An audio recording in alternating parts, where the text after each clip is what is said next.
At first glance, the Congo looks like it should be one of the world's richest countries, its natural resources flowing from a land of deep forests and endless rivers whose minerals power the modern age. Phones, laptops, electric cars, and even the servers running artificial intelligence data centers depend on what lies beneath its soil. But the story of this wealth has never been one of prosperity. For over a century, the same pattern has repeated itself, leaving the Congolese people trapped in a cycle of poverty, violence, and exploitation that fuels the modern world. So, how did one of the richest regions on Earth become trapped in a cycle of exploitation that still haunts them to this day? To understand that, we have to rewind to the moment a European king convinced the world he was saving Africa when, in reality, he was stealing it. In the late 19th century, Africa became the center of a race for land and power. Across Europe, nations were scrambling to claim territory before their rivals could. France moved inland from the Atlantic coast, Britain pushed north from the Cape, and Germany tried to catch up after unification. Watching from the sidelines was a small European kingdom that nobody expected to join the race: Belgium. Its ruler, King Leopold II, ruled one of Europe's smallest nations, but dreamed of ruling one of the world's largest empires. Belgium had no navy, no colonial army, and no real reason to expand, so Leopold relied on words instead of military power. He claimed that Central Africa was plagued by the Arab slave trade and that he intended to bring freedom, Christianity, and modern commerce. To make his mission appear legitimate, he created a private organization called the International African Association, describing it as a coalition of scientists and explorers devoted to humanitarian progress. The language sounded noble, and in an age when European audiences loved stories of exploration, it worked perfectly. When the great powers gathered at the Berlin Conference in 1884 to formalize the Scramble for Africa, Leopold presented himself as a neutral reformer. He promised that the lands he administered would be open to free trade and that native populations would be protected from abuse. The delegates, anxious to avoid conflict with each other, accepted his assurances. With a few strokes of the pen, they handed him personal control over a territory the size of Western Europe. It was called the Congo Free State, yet every word of that name was misleading. Leopold's flag, not Belgium's, flew above the territory. He made treaties with local leaders, written in European legal terms that they couldn't read, granting him ownership of all land, rivers, and resources. In the eyes of Europe, the Congo was his private property, and he now possessed more land than any monarch on Earth. At first, the world admired him. Newspapers praised the humanitarian king who claimed to bring civilization to Africa, and philanthropists celebrated his generosity. Even anti-slavery groups believed he'd built a model colony. But the reality was very different. As demand for ivory, and especially rubber, exploded, Leopold saw a chance to become one of the richest men in Europe. Rubber was essential for tires, cables, and machines. It was scarce in Europe, but in the Congo, it grew wild. To profit from it, he turned the population into forced labor under military control. Each village was assigned a quota that had to be met every 2 weeks. Soldiers of the Force Publique, Leopold's private army, arrived to collect the rubber and punish those who failed. Men were forced to spend days in the forest gathering sap from vines, and women and children were taken hostage to ensure they returned. The Force Publique soldiers were given limited ammunition to control villages and force people to collect rubber. To make sure they didn't waste any bullets, they were required to prove that every bullet had been used to kill someone. Eventually, missionaries began sending reports of what they saw. Entire villages were burned. Congolese men were whipped until their skin tore apart, and mothers clutched their dead children as soldiers demanded more rubber. But in Europe, nobody listened because Leopold controlled the story through propaganda. He donated money to hospitals, funded universities, and built monuments celebrating progress. To the public, he still looked like a kind ruler bringing light to Africa. Consequently, Leopold's fortune exploded, and Belgium itself prospered, even though the state technically had no colony. Meanwhile, the population of the Congo collapsed. Scholars estimate that between 5 and 10 million people died from murder, starvation, or disease during the 23 years of Leopold's personal rule. Communities that had survived centuries of trade and migration were wiped out in a single generation. Eventually, some people in Europe began to question Leopold's rule. Among the few Europeans who suspected something was wrong was a British shipping clerk named E.D. Morel.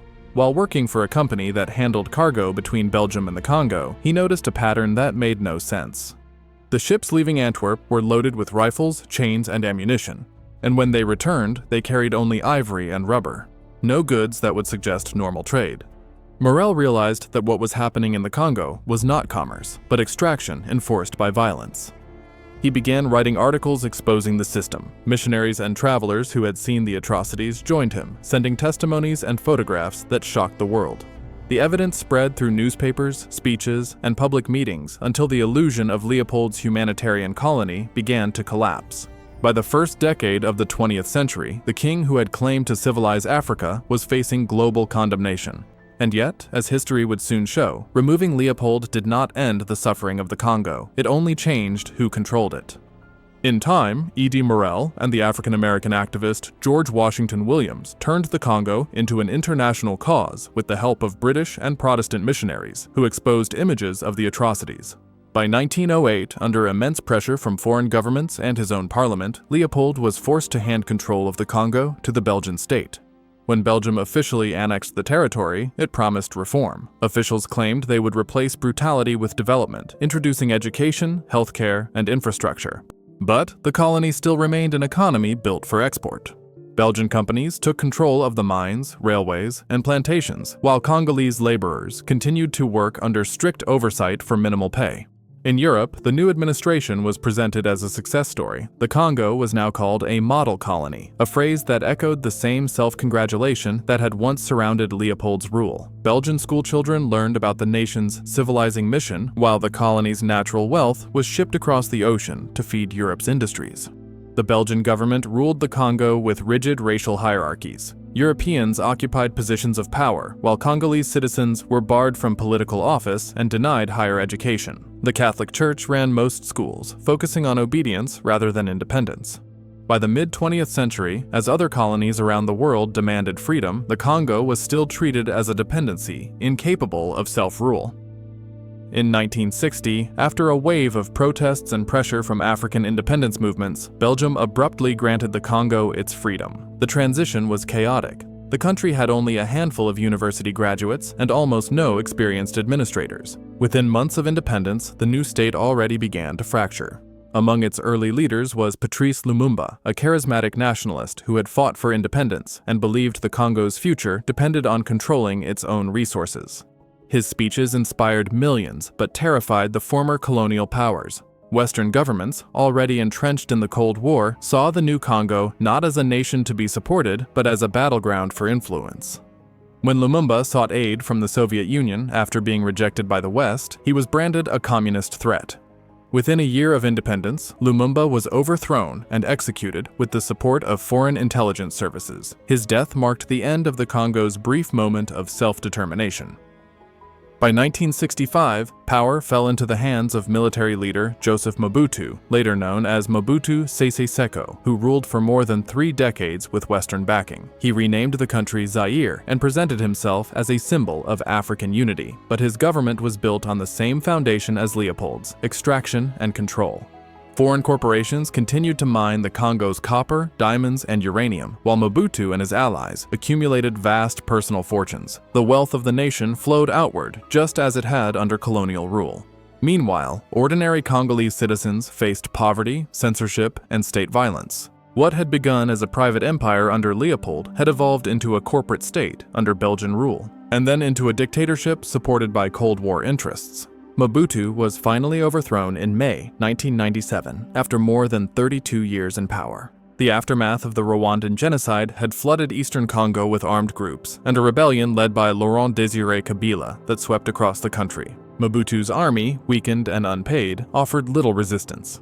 Mobutu fled to exile in Morocco, where he died later that year, ending more than 3 decades of dictatorship and marking the rise of Kabila's rule.